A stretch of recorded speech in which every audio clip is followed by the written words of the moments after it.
ሰላም ጤና ይስጥልን። የተወደዳችሁና የተከበራችሁ የቻናላችን ተከታታዮች የግንቦት 5 2018 ዕለታዊ ወቅታዊ ማህበራዊና ኢኮኖሚያዊ ትኩስ ሰበር መረጃዎችን ይዘንላችሁ ቀርበናል። በቅድሚያም ዋና ዋናዎቹን በማስቀደም እንጀምራለን። አጠቃላይ ለባንክ ተጠቃሚዎች የባንክ አካውንት ከፍታችሁ ገንዘብ ያስቀመጣችሁ በሙሉ የመጨረሻው ውሳኔ እንግዲህ ይፋ ሆኗል። ይህንን ውሳኔ መሰረት ካላደረጋችሁ ገንዘባችሁ በአካውንት ላይ እንደሚታገድ ይፋ ሆኗል። ከምን ጋር ተያይዞ ነው? ሙሉ ዝርዝር መረጃውን ይዘናል። በሌላው መረጃችን የጤና ኬላዎችን በሚመለከት ከጤና ሚኒስቴር በኩል መልካም ዜና ተሰምቷል፣ ታደምጡታላችሁ። እንዲሁም የአዲስ አበባ ከተማ አስተዳደር 321 ነጋዴዎች ላይ እርምጃ መውሰዱ ተገልጿል። በምን ምክንያት? ይህንንም ይዘናል። በሌላ መረጃችን ደግሞ ሁለት ባንኮችን በተመለከተ አነጋጋሪ መረጃ ወጥቷል። በዚህም መሰረት እንግዲህ ቅጣት ስለመጣሉ አውቀናል። ይህንና መሰል መረጃዎችን ወደ እናንተ እናደርሳለን። ቪዲዮን ላይክ፣ ቻናሉን ሰብስክራይብ እያደረጋችሁ እስከ መጨረሻው ድረስ ተከታተሉ። በቅድሚያ ሁለት ባንኮችን በሚመለከት አነጋጋሪ መረጃ ወጥቷል። በዚህም በባንኮቹ ላይ ቅጣት ስለመጣሉ ይፋ ሆኗል። የአዲስ አበባ ትራፊክ ማኔጅመንት ባለስልጣን መንገድ በጊዜያዊነት ዘግተው ለመጠቀም ለሚያቀርቡ ጥያቄ ፍቃድ መስጠት፣ ማደስ የመንገድ ላይ ኩነቶችን እንደሚያስተዳድርና ሕግን በሚተላለፉ ላይ ሕጋዊ እርምጃ እንደሚወስድ የከተማ አስተዳደሩ በአዋጅ የተሰጠው ስልጣንና ተግባራት አመላክቷል። ከፍቃድ ውጭ የኤግዚቢትና ባዛር አገልግሎት ለመስጠት በተንቀሳቀሱ 329 ግለሰቦች እንዲሁም ድርጅቶች ላይ ደግሞ መመሪያው ባስቀመጠው የደንብ መተላለፍ ቅጣት መሰረት ከ10 ሺህ ብር ጀምሮ የተለያዩ የገንዘብ መጠን ቅጣት እንደተጣለባቸው የአዲስ አበባ ትራፊክ ማኔጅመንት ባለስልጣን የህዝብ ግንኙነትና ኮሚኒኬሽን ዳይሬክተር ወይዘሮ ገነት ዲባባ ለብስራት ሬዲዮ ተናገሩ። እንዲሁም ፍቃድ ሳይኖራቸው በህገወጥ ሁኔታ መንገድ ዘግተው አገልግሎት ሲሰጡ የነበሩ ሁለት ባንኮች ላይ 252 ሺህ ብር መቀጣታቸውን ገልጸዋል።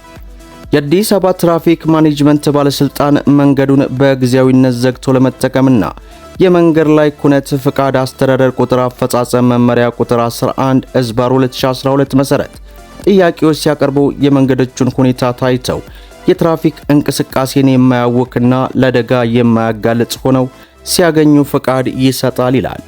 ባለፉት 9 ወራት ለኤግዚቢትና ባዛር፣ ስፖርታዊና ሌሎች ኩነቶች በመመሪያው መሰረት ለ144 አካላት ፍቃድ መስጠቱንም ወይዘሮ ገነት ዲባባ ጨምረው ለብስራት ሬዲዮ መናገራቸው በዚህ ሰዓት ተሰምቷል።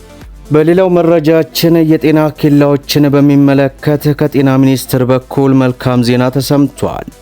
በኢትዮጵያ ከ600 በላይ ጤና ኬላዎች እየተገነቡ ነው ሲል የጤና ሚኒስቴር በዚህ ሰዓት ይፋ አደረገ።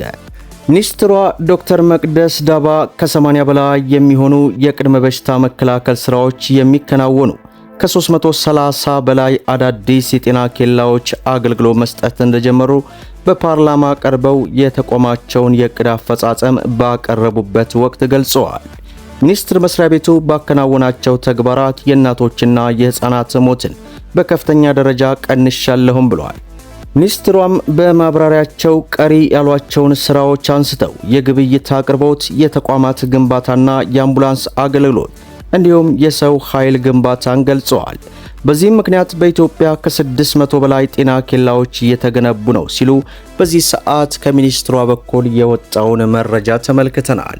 በሌላው መረጃችን የሁሉም የባንክ ተጠቃሚዎች የባንክ አካውንት ከፍታችሁ ገንዘብ ያስቀመጣችሁ ሁሉ በዚህ ሰዓት እንግዲህ አዲስ መረጃ ተሰምቷል። ይህንን መረጃ መሰረት ካላደረጋችሁ ወይንም ተግባራዊ ካላደረጋችሁ ገንዘባችሁ እዚያው ባንክ አካውንት ውስጥ እንዳለ እንደሚታገድ ይፋ ሆኗል።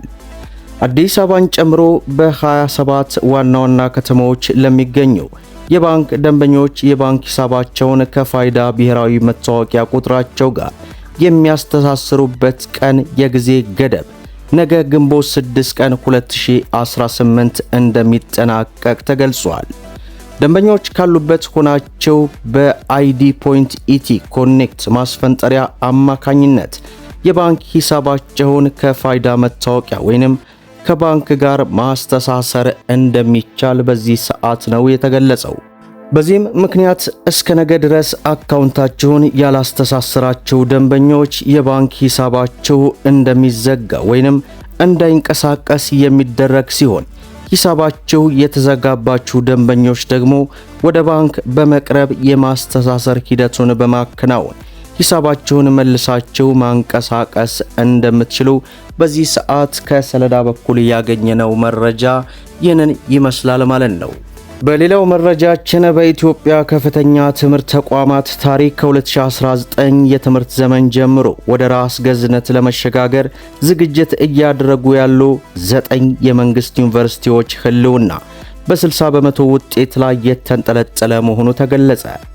በወጣው መመሪያ መሰረት በትምህርት ሚኒስቴር የተዋቀረና በፕሮፌሰሮች የሚመራው ገለልተኛ የግምገማ ቡድን ከዛሬ ግንቦት 5 ቀን 2018 ጀምሮ ወደ ተቋማቱ የሚሰማራ ሲሆን ዩኒቨርሲቲዎች ካቀረቡት ሪፖርት ባለፈ በተጨባጭ ያላቸውን ዝግጁነት ይፈተሻልም ተብሏል። የከፍተኛ ትምህርት አስተዳደርና መሰረተ ልማት መሪ ስራ አስፈጻሚ ዶክተር ሰለሞን እንደገለጹት ይህ ግምገማ ለተቋማቱ የመኖር ወይንም አለመኖር ያለው ወሳኝ እንደሆነም ተገልጿል። በገለልተኛ ቡድኑ በሚደረገው ጥብቅ ግምገማ 60 በመቶና ከዚያ በላይ ውጤት የሚያስመዘግቡ ዩኒቨርሲቲዎች ብቻ ወደ ራስ ገዝነት ሽግግር እንዲገቡ ይደረጋልም ተብሏል። ለዚህ ፈታኝ ግምገማ የቀረቡትና መቀሌ፣ ባህር ዳር፣ ጎንደር፣ ጅማ፣ ሐዋሳ፣ አርባ ምንጭ፣ ሐረሚያ እንዲሁም የአዲስ አበባና የአዳማ ሳይንስና ቴክኖሎጂ ዩኒቨርሲቲዎች ናቸው። ከመጪው 2019 የትምህርት ዘመን ጀምሮ ራሳቸውን በራሳቸው የማስተዳደር ሙሉ ስልጣን ለመረከብ እነዚህ ተቋማት የ60 በመቶ መስፈርት ለማለፍ ትልቅ ፉክክር ውስጥ ይገባሉ ተብሎ እንደሚጠበቅ ተገልጿል። በመጨረሻም መንገድ ዘግተው ሲነግዱ የተገኙ 329 አካላት ላይ እርምጃ መወሰዱ ተገለጸ። በአዲስ አበባ ከተማ አስተዳደር በመንገድ ላይ የሚስተዋሉ ህገወጥ ተግባራትን ለመቆጣጠርና የትራፊክ ፍሰትን ሰላማዊ ለማድረግ በተከናወነ የቁጥጥር ስራ ያለ ፍቃድ መንገድ ዘግተው በተገኙ ከ300 በላይ ግለሰቦችና ድርጅቶች ላይ አስተዳደራዊ እርምጃ መውሰዱን የአዲስ አበባ ትራፊክ ማኔጅመንት ባለስልጣን መግለጹን ቀደም ብዬ ወደ እናንተ አድርሻለሁ። መደመጥ ያለባቸው ወሳኝና አነጋጋሪ የሆኑ መረጃዎች ይህንን ይመስላሉ። ቪዲዮን ላይክ ሼር እያደረጋችሁ ለበርካታ እህት ወንድሞች እንዲደርስ አድርጉ። ለቻናላችን አዲስ ከሆናችሁ ሰብስክራይብ በማድረግ እንዲሁም በየዕለቱ የሚለቀቀው መረጃ እንዲደርሳችሁ የኖቲፊኬሽን ማብራታችሁን እንዳትዘነጉ እያልኩ ለዕለቱ ያስኩላችሁ መረጃ ይመስላል። እስከ ፍጻሜው ድረስ አብራችሁን ስለቆያችሁ ልባዊ ምስጋናችን እየሰጠን በሌላ ቪዲዮ እስከምንገናኝ ወሰላሙ አለይኩም ወራህመቱላህ